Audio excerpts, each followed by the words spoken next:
आज हम उन दो कंपनियों के बारे में बात करने वाले हैं जिनके क्वार्टर टू रिजल्ट के बाद शेयर पे अच्छा खासा इम्पैक्ट देखने को मिल रहा है।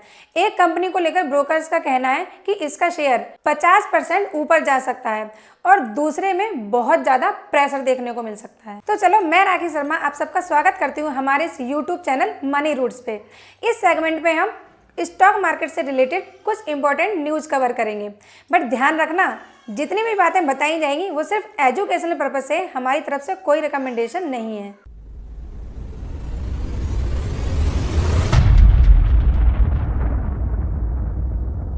पहली कंपनी है ट्रेंट, जो कि सबको पता है कि ये टाटा की रिटेल कंपनी है।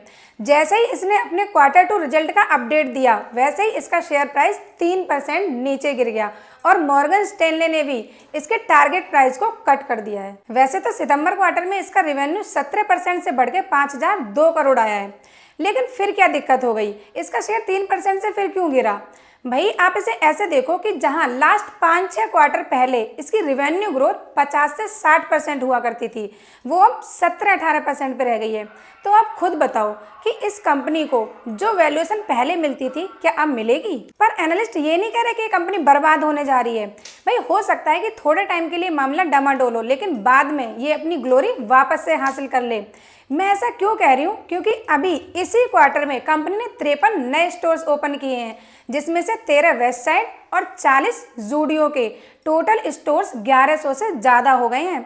और अभी इंडिया के साथ साथ यूएई में भी ये अपने बिजनेस को एक्सपेंड कर रही है। तो भाई, ओवरऑल शॉर्ट टर्म में थोड़ा प्रेशर देखने को मिल सकता है, लेकिन लॉन्ग टर्म में ये दोनों ही ब्रांड काफ़ी अच्छा परफॉर्म कर सकते हैं।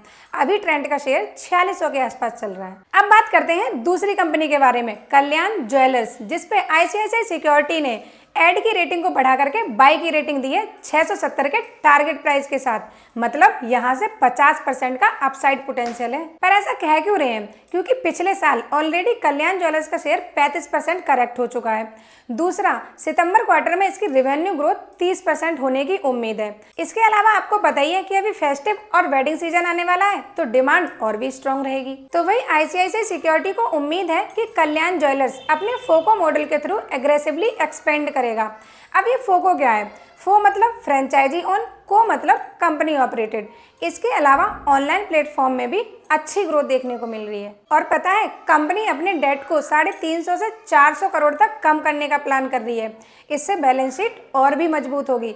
तो ओवरऑल कल्याण ज्वेलर्स के लिए चीजें पॉजिटिव दिख रही हैं। तो भाई, एक बात बताओ, क्या आप जूडियो और कल्याण ज्वेलर्स के सिर्फ कपड़े और ज्वेलरी लोगे, या इन दोनों ही कंपनियों के शेयर्स भी? कमेंट सेक्शन में जरूर बताना। भाई, ये तो हो गई दोनों ही कंपनियों की छोटी सी न्यूज। अगर आपको किसी भी कंपनी की कंप्लीट एनालिसिस चाहिए तो ये भी बता देना।